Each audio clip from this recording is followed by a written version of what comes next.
What is your favorite project of yours that you've written or acted in? यार ये इसका जवाब क्यों? मुझे नहीं आता। क्यों नहीं आता? मुझे लगता है कि मुख्तलिफ स्टेजेस के ऊपर ना वो जो भी ड्रामा हो वो अच्छा आपको लगता है, अगर तो अच्छा लगता हो, वेदर इट्स द बारात सीरीज़, चाहे जैक्सन हाइट, जवानी फिर नहीं आनी, कुछ ऐसी चीज़ें जो कि नहीं भी नोन इतनी, जिस तरह एक टेलीफिल्म थी काश तू मेरा बाप ना होता। काश तू मेरा बाप ना होता। वो एक ज़माने में एक वो ड्रामा चल रहा था, काश मैं तेरी बेटी ना होती, तो हमने एक एमी उसका नाम एमी शुगल में रख दिया। तो वो एक टेलीफिल्म थी हमारी, मुझे याद है, जो जटन बॉन्ड का नाम ही लिया आपने। मतलब वो तो उससे भी पहले का था। मैं वही बता रहा हूँ, जटन बॉन्ड, रबर बैंड, इंस्पेक्टर खोजी, ये वो चीज़ें थी जो कि आपको ना मुख्तलिफ टाइम पे मुख्तलिफ चीज़ें उस स्टेज के मुताबिक अच्छी लगती हैं।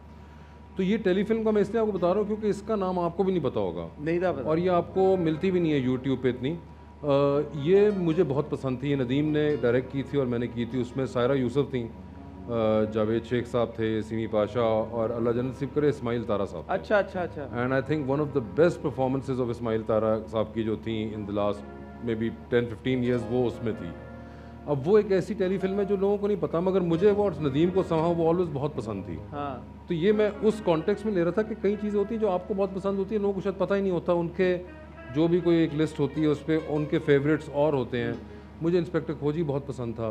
इसी तरह मेरा एक और प्ले था जो कि बहुत थोड़ी देर चला था, एक कॉमेडी सीरीज़ थी, 13 एपिसोड से थी, यस सर के नाम से, वाज बैक इन 2008। हाँ। वो भी लोगों को नहीं पता इतना। वो उस टाइम में मुझे लगा था एक पॉलिटिकल सैटायर हमने अटेम्प्ट किया था इन अ कॉमेडी सीरीज़, और प्रॉपर एक सिटकॉम टाइप था, मगर वो 13 के बाद बंद हो गया। मैं खुद ही प्रोड्यूस कर रहा था, पैसे ख़त्म हो गए, नहीं कर सके। वो मुझे बहुत पसंद था, वो मैंने लिखा भी था और को प्रोड्यूस किया था।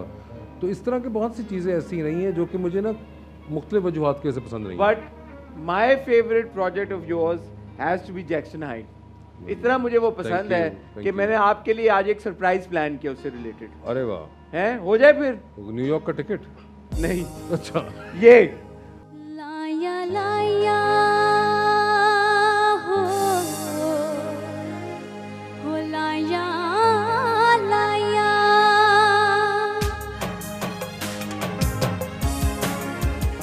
लाया लाया मैं तेरे नाल ढोलना, वे लाया लाया मैं तेरे नाल ढोलना, एक दिल सी रिया मेरे कोलना,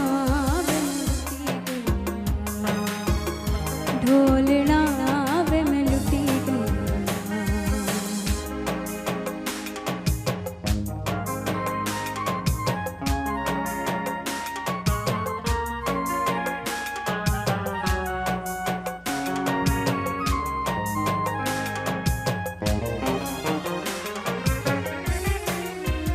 था तो वाह वाह वाह। और Hadiya singer, I think so 7 years. हाँ। और अब आप माशाल्लाह कितने साल के हो? अब मैं 13।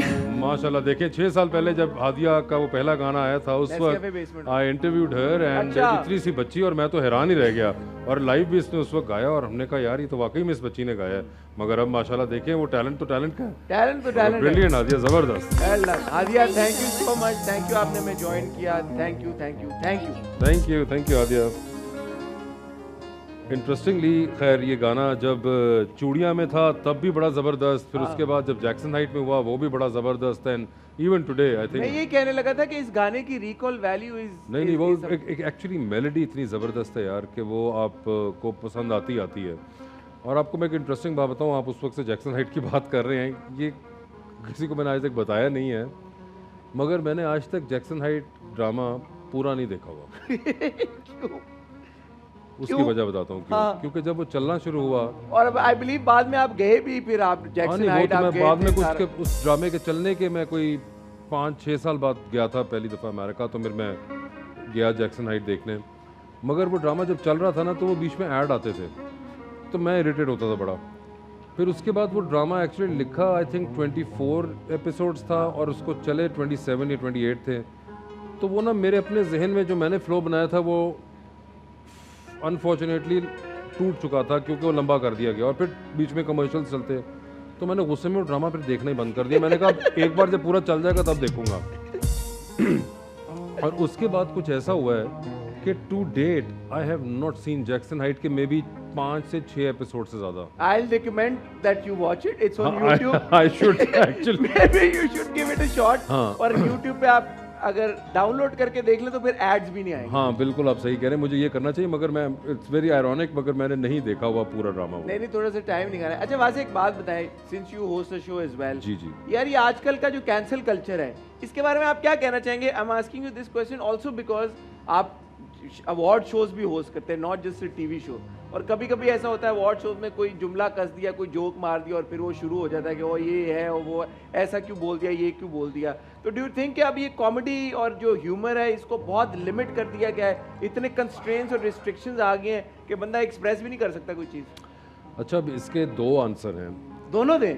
एक तो है जो कि एक someone who is part of this field, हाँ वो आंसर देगा कि ये आपके सवाल के भी 2 पार्ट्स हैं। पहला ये कि कैंसिल कल्चर और ये आना, ये मुझे तो अजीब सी लगता है कि कैंसिल ही कर देना, और क्या कैंसिल कल्चर। दूसरा ये कि आप कह रहे हैं कि रिस्ट्रिक्ट हो जाता है, ऑफ कोर्स बहुत ज़्यादा रिस्ट्रिक्शंस डाल दिए, मगर आप जितना ज़्यादा इन चीज़ों को अपने ऊपर हावी करेंगे आप उतने ही इसके नीचे दबते चले जाएंगे। एंड एज अ क्रिएटिव आपके लिए बहुत ख़तरनाक है, ये मैं बात बहुत अरसे से कर रहा हूँ, इसलिए ज़्यादा आप इस चीज़ में ना घुसें, मेरा मानना ये है। ऑफ कोर्स एक अपना पर्सनल फ़िल्टर होना चाहिए ऑफ तमीज़ एंड नो तमीज़, मगर as a creative you have to keep on taking risks. अगर आप रिस्क लेना वो बंद कर देंगे तो फिर आपका काम ना कुछ अजीब सा हो गया।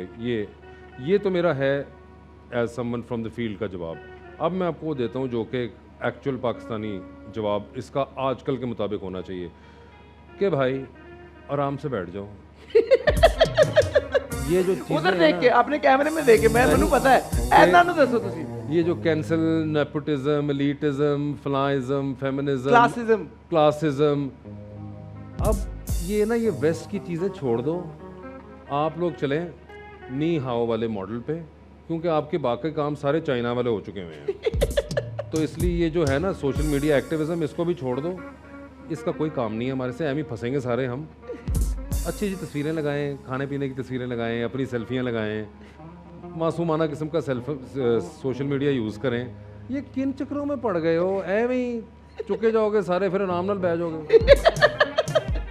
तो अब तो ये छोड़ ही दें सारा कुछ ना, ये जो इस किस्म का एंगल वाला है ना सोशल मीडिया, अब चिल करें बस। But do you as somebody जिनका ह्यूमर से बड़ा गहरा ताल्लुक है, आपको लगता है कि over a period of time कुछ इश्यूज, कुछ टॉपिक्स वाकई में ऐसे हैं कि जिनकी सेंसिटिविटी पहले नहीं थी अब हो गई और अच्छी बात है?